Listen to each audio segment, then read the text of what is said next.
भारत के सभी राज्यों की खबर SNS न्यूज चैनल पर, खबर जो आपको रखे सबसे आगे। नमस्कार, आप देख रहे हैं खबर SNS टीवी। मैं हूं आशीष पटेल। तुमसर तहसील के माडगी ग्राम का यूनिवर्सल फेरो अलाइज षड्यंत्र पिछले 23 वर्षों से बंद पड़ा है। यह षड्यंत्र प्रारंभ करने की मांग को लेकर आज 28 जून शुक्रवार को यूनिवर्सल फेरो अलाइज संघर्ष समिति के तत्वाधान में परिसर के सैकड़ों की संख्या में ग्रामवासियों ने माडगी गांव में निकाला शांति मोर्चा। आइए दिखाते हैं हमारे संवाददाता सौरभ बेलखेड़े की यह खास रिपोर्ट। तुमसर तहसील के माडगी ग्राम का यूनिवर्सल फेरो अलाइज संयंत्र पिछले 23 वर्षों से बंद पड़ा है। यह संयंत्र प्रारंभ करने की मांग को लेकर 28 जून शुक्रवार को यूनिवर्सल फेरो अलाइज संघर्ष समिति के तत्वाधान में परिसर के सैकड़ों की संख्या में ग्रामवासियों ने माडगी गांव में शांति मार्च निकाला और कारखाने के सामने करीब 3 घंटे तक शांतिपूर्ण धरना प्रदर्शन किया। संयंत्र के व्यवस्थापक पड़ोले को संघर्ष समिति द्वारा निवेदन सौंपा गया, जिसमें कारखाना शुरू करने की मांग के साथ यह भी कहा गया कि यदि कारखाना शुरू नहीं करते तो जिन किसानों के कारखाने के लिए अपनी भूमि प्रदान की थी वह भूमि उन किसानों के परिवारजनों को वापस की जाए। यदि 1 महीने के भीतर मांगों पर निर्णय नहीं किया गया तो 1 महीने के पश्चात संघर्ष समिति द्वारा उग्र आंदोलन किया जाएगा। शांतिपूर्ण विरोध प्रदर्शन में प्रमुख रूप से अंकुश साठवने, फुकटू हिंगे, श्याम नागपुरे, खुशाल नागपुरे, देवदास मेश्राम सहित आदि लोग मौजूद रहे। साथ ही साथ क्षेत्र के ग्रामीण भी उपस्थित रहे। काही असा भूमी अधिग्रहण किंवा कुणाला जोर जबरदस्ती किंवा कोणताही असा त्यांच्यामध्ये समझोता की आम्ही हे कंपनी चालवू आणि त्याच्याकरता शेती पिका असा कोणताच काही घडलेला नाही।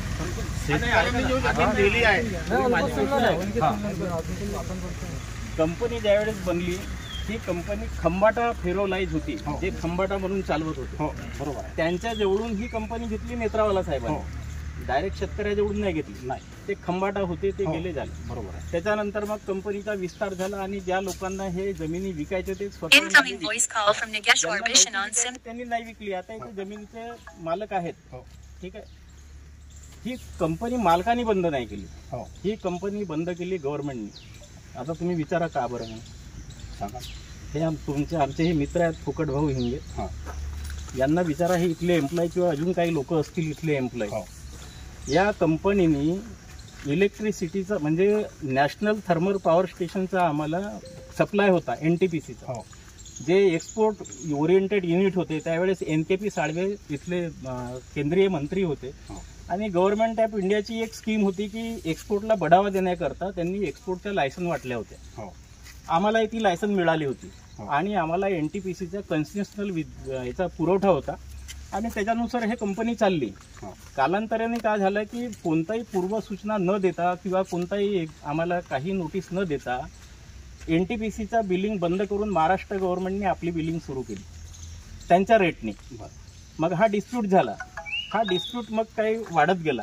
त्याच्यानंतर मग गव्हर्नमेंटने याचा पॉवर डिस्कनेक्ट केला कंपनीचा, महाराष्ट्र गव्हर्नमेंटने। त्यावेळेस नवीन गव्हर्नमेंट आली होती, मनोहर जोशी मुख्यमंत्री होते, शिवसेनेची पहिली गव्हर्नमेंट। त्यावेळेस त्यांनी डिस्कनेक्ट केला आणि त्याच्यानंतर तो सुरू झाला डिस्प्यूट। त्याच्यानंतर 2003 मध्ये परमनंट डिस्कनेक्ट केला कंपनीला आणि इथे जेवढे एम्प्लॉय होते त्या सर्व एम्प्लॉयला पूर्ण 1 तारखेला पेमेंट दिलं मालकांनी 2006 पर्यंत। 300 लोक होते।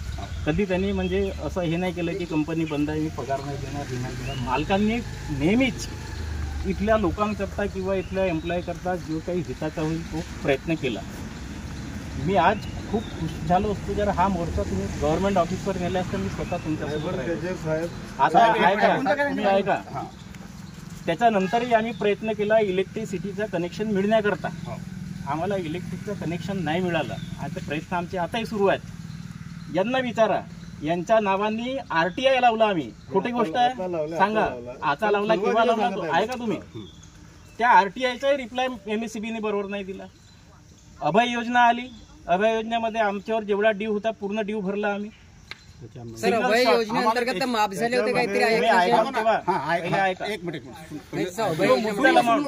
आमची जी मुद्दल अमाऊंट होती कंपनीवर ती पूर्ण दिली, सिंगल शॉट पेमेंट केला। त्याच्यानंतर त्यांची डिमांड होती की बाबा काही दिवसात तुम्ही ऍक्टिव्हिटी सुरू करा। ऍक्टिव्हिटी सुरू करण्याला आम्ही गेलो तेव्हा इथे लोकल राजनीती खूप सुरू झाली. 50 लाख मागो, 60 लाख मागो. मालकाजवळ कोणी मालक एवढा पैसा कोणाला देत नाही. लोकल राजनीतीमध्ये कोणी इन्व्हॉल्व होते ते सांगा. ते कोण इन्व्हॉल्व होते तुम्हाला सर्वांना म्हणजे माहिती आहे. तुमच्या गावामध्ये मीटिंग होत होती. मला तुम्ही नेत्याच्या नाही नाव सांगा घ्यायला ना, बाध्य म्हणजे नको करा. नाही सांगा बिंदास सांगा, काहून की आम्हाला आल्या पाहिजे ना, आल्या पाहिजे आम्हाला सर झालं पाहिजे. ते सर ऐका ना, बनवाचे उत्तर नको द्या. राजेंद्र पटले एक मिनिट झाला, नाव माहित झालं ना, बस झाला. लोक भडकले, त्यांनी काही एग्रीमेंट करू नाही दिला. त्या कालावधीत बराच वेळ चालला गेला. नंतर एग्रीमेंट झाला आणि ज्यांना जे कोणाला 7 लाख 8 लाख 9 लाख जे भेटले ते भेटले. त्याच्यानंतर मी स्वतः MSEBच्या ऑफिसमध्ये जाऊन अप्लिकेशन दिली. MSEB बैमानीवर निघाले. पूर्ण सिंगल शॉट पेमेंट घेतल्यानंतर मग नाही तुम्ही आता वेळ घालवला, आम्हाला पूर्ण पैसा द्या. असं होते का? समजा तुम्ही कोणत्या बँकेत वन टाइम सेटलमेंट केला, त्याचा पैसा दिल्यानंतर ते बँकमध्ये नाही आता तुमच्या टाइम पिरियडचे बॉन्ड असेल ना, या जे बी काय असेल तुम्हाला इंडस्ट्री चालवण्यासाठी थोडा बहुत फेवर घ्यावा लागते. असं नाही मान्य करता गोष्टीला, पण जेव्हा तुम्हाला जसा कंपनीवर 148 करोड बिल होतं, किती होतं? 48 करोडचा बिल होता. तो व्याजावर व्याज झाल्यानंतर ते मान्यता दिली. मुद्दल तेवढीच होती. कशावर एग्रीमेंट झाला होता की भाई हे रोजगार मिळाले पाहिजे, कंपनी सुरू करण्यासाठी ते 120 करोड काहीतरी शासनानं माफ केले होते. सर एक मिनिट भाऊ काकाजी, 1 करोड या स्थितीवर माफ झाले होते. एनटीपीचा जो विषय काढला तुम्ही, एनटीपीचा जे की गव्हर्नमेंटने आमच्यावर जे कर आकारणी केला विद्युतची, तर अभय योजनेनंतर काही 200 कोटी माफ झाले होते अशी काही चर्चा होती. 200 कोटीचा बिल नव्हता, 200 कोटी माफ असे आम्ही ऐकलं की सर एक मिनिट तुम्ही ऐकल्या गोष्टी सोडा. म्हणजे जे सभा झाली होती, एक काम करा, RTI लावा ना, तिकडून माहिती घ्या. माझ्यावर जर विश्वास नसेल तर नाही चर्चा झाली होती. चला ठीक आहे, आमचा तो विषय नाही, आमचा विषय आहे सर हे शेतकऱ्याच्या बेरोजगारी वाढले, शेतकऱ्याच्या विषय आम्हाला तेच म्हणतात.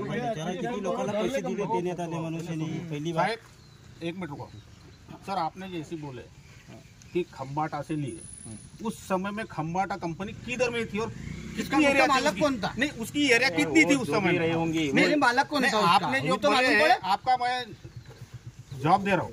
खम्बाटा का मालक कौन था? खम्बाटा का उस समय में कितनी मालक बराबर है? नहीं मालक थी. अब एक मिनट रुको, तो ये आप परिवार में एक्सटेंशन परिवार को करते हो और उसका नाम चेंज करते हो. सुनो तो जी भैया, श्याम भैया, खम्बाटा कंपनी आपने बोले खम्बाटा मालक से खरीदी, ठीक है, हमने भी मान्य की है. उस समय में इनकी प्रॉपर्टी कहाँ से कहाँ तक की थी वो बताओ. उस समय की बात सुनो, इसकी होंगी, उसको मतलब क्या है? नहीं, इधर नहीं है, इधर का ये इधर का सर मेरा एक कहना है कि नहीं मेरा एक कहना है कि चलो ठीक है आप मानते हैं कि लेकिन खेती लेने के टाइम में कितने की जरूरत क्या पड़ी इतनी खेती लेने की, किस बेस पे खरीदी ली तुम लोगों ने? शेती घेण्याचा मागचा हेतू सांगा आम्हाला की कसं शेतकरी